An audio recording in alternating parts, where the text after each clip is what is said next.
안녕하세요. 작살필름의 디렉터 이대한입니다. 이번 작품 늪에서는 연출과 각본 그리고 촬영과 편집을 맡았습니다. 지난 작품 해체와 같이 호러를 베이스로 한 드라마라고 생각을 하고요. 좀 더 개인적으로는 로맨스 작품이라고도 생각을 합니다. 작살 구성원인 민찬 배우님께서 저한테 정말 수년 전부터 감독님 로맨스는 할 생각 없으세요? 핏빛 로맨스 하시면 되잖아요. 이런 말씀 하셨는데 딱히 그걸 막 의식했다는 아니고 새로운 시도를 하기에 좋은 시기를 겪었기 때문에 개인적으로 느끼기에 로맨스적인 작품이 나올 수 있었다고 생각을 하고요.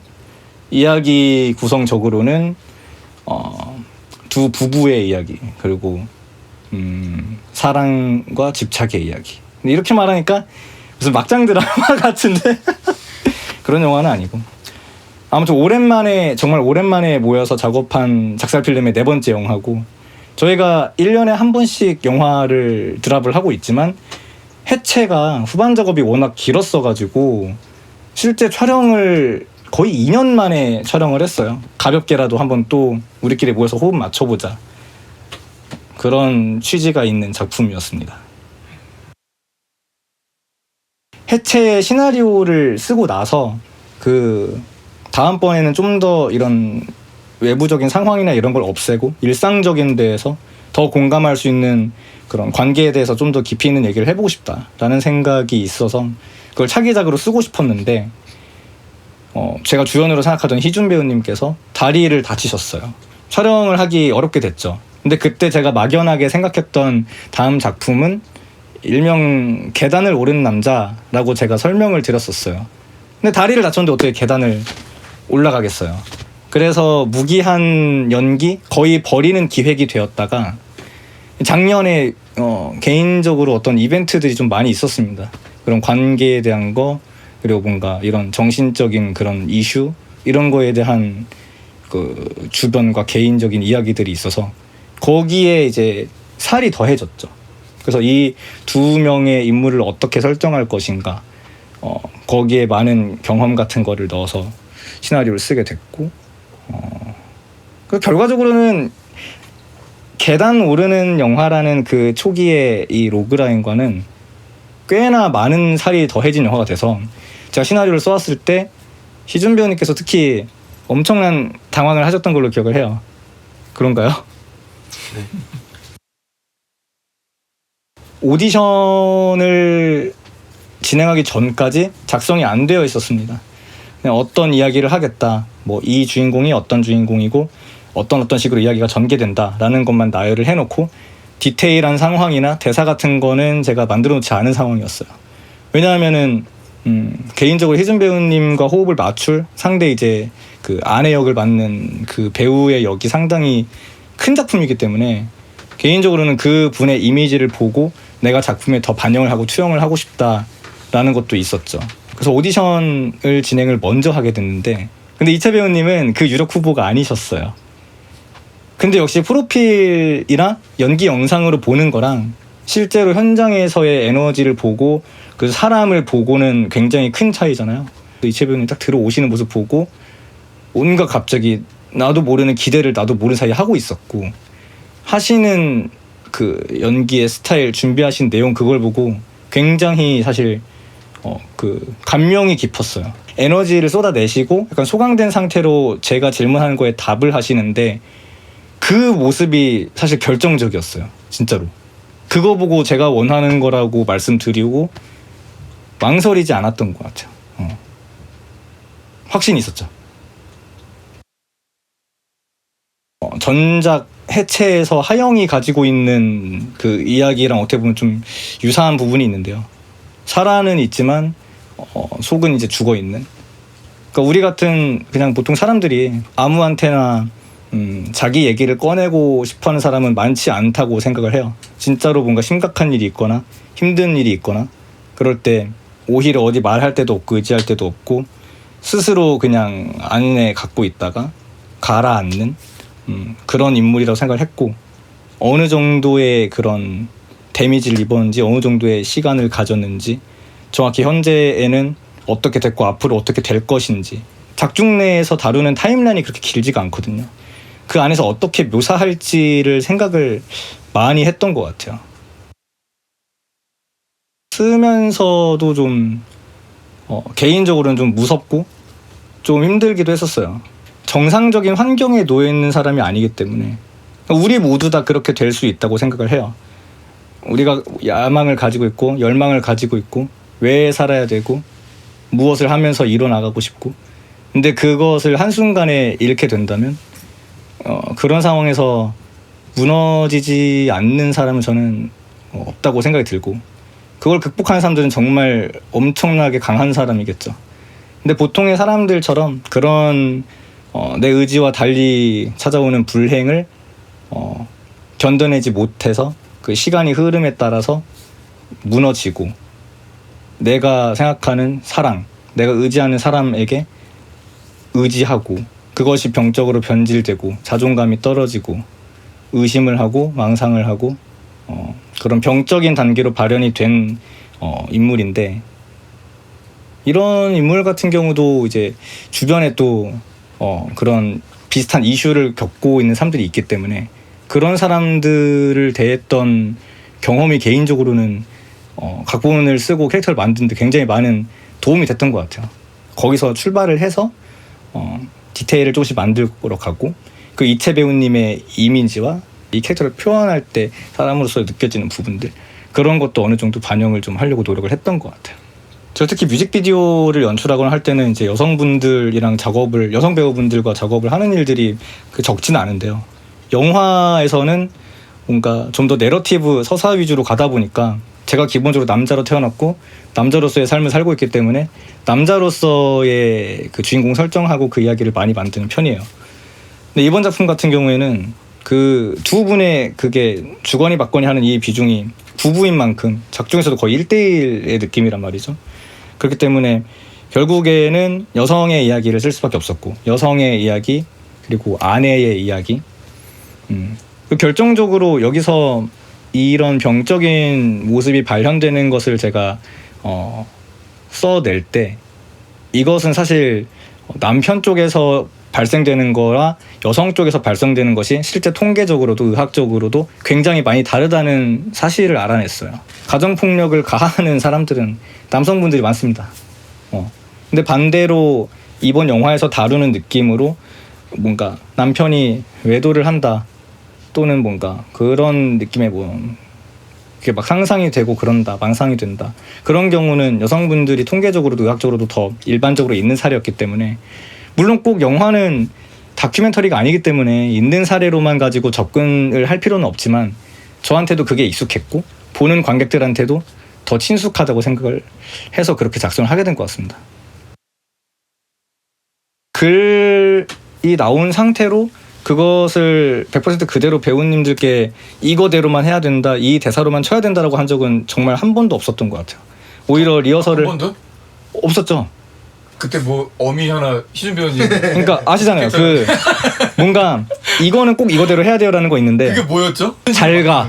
잘가. 그래 잘가. 잘가. 근데 배우님 뭐라 그러죠? 야, 잘 가라. 잘가라. 나를 빼라 그랬죠. 솔직히 잘가라 잘가 너무 틀리고요. 그러니까 잘가라는 말이 그러니까 이 사람이 친구한테 그 얘기를 하는 거지만 다시는 못 만날 것 같은 암시 기존의 그 전개로 인해서 그러니까 얘는 단순히 친구가 아니라 친구한테 인사를 함으로써 세상과 작별을 고한다는 느낌을 줘야 되는데 잘가라는 아니죠. 아니 근데 진짜 그게 너무 아니었던 것 같아요. 그걸로 할 수는 없어요. 어쨌든 바로 잡자면 배우님들한테 강요를 잘 안 하는 편인데 그런데 네. 그러니까 시나리오는 그 틀이라고 저는 생각을 해요. 이 대사가 좀 더 이렇게 말하는 게 좀 더 뭐 기술적으로나 감성적으로나 더 나한테 익숙하고 더 표현하기 좋다라고 하면은 당연히 저는 모두 반영을 합니다. 정말 중요한 포인트 막 아까 말씀하신 대로 잘 가라는 대사를 잘 가라라고 한다? 이런 거는 정말 다른 문제고. 네 좋습니다. 그래서 어쨌든 연출이 생각하셨을 때 글보다 현장에서 좀 더 완성도가 높았다라는 느낌의 씬? 그걸 최고의 씬? 맞아 이게 질문이었잖아. 네, 이게 질문이에요. 두 분이 마주보고 있는 장면이 있습니다. 저 장면이네. 그러네요. 저 장면을 제일 좋아합니다. 저 장면이 사실 현장에서도 어려웠어요. 이거 말하고 하니까 좀 웃긴데 이거 보는 사람들은 저 그냥 투샷인데 뭐가 어렵냐고 얘기할 수 있어요. 근데 저런 장면 어렵습니다. 진짜로 찍어본 사람들은 다 알 거예요. 이 영화 하시는 분들은. 저기서 표현되는 감정의 그 방향이나 깊이나 이런 게 일반적이진 않아요. 뭐 추한 상황에 아름다운 걸 보여줘야 된다던가. 근데 그거를 두 분께서 또 호흡을 맞춰서 서로 눈빛만으로 얘기를 해야 돼요.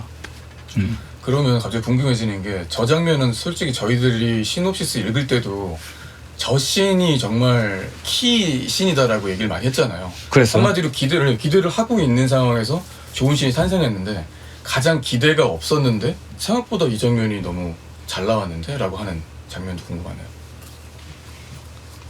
기대 안 한 장면은 없는데. 어... 내가 배우한테 어떤 연기, 어떤 호흡 이런 거를 당연히 기대하는 게 맞고 배우도 연출자한테 어떤 디렉팅, 어떤 느낌의 글을 쓸 건지 이런 거를 기대하는 게 맞다고 생각이 들어요. 서로 기대를 안 한다면은 작품할 필요 없는 거죠, 사실. 기대 안 되는 사람하고 왜 같이 귀한 시간, 돈, 에너지 뭐하러 쏟나요? 이거 근데 진짜 진심. 진짜죠. 네. 희준 배우님 그 매 테이크마다 대사 좋았던 부분이 있어요.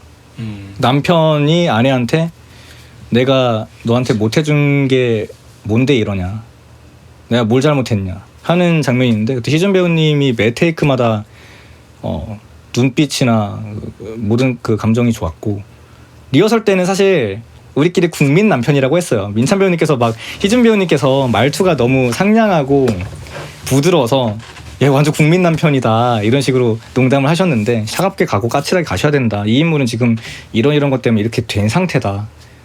근데 그 이후로 정말 너무 표현 잘해주셨고 이채 배우님은 진짜 모든 장면 전 진짜 되게 그 촬영하는 순간에도 오히려 제가 호흡을 못 따라가서 약간 두 분 그 하는 케미를 제가 못 따라가는 게 아닐까 걱정될 정도로 진짜 역대급으로 몸이 편했던 것 같아요.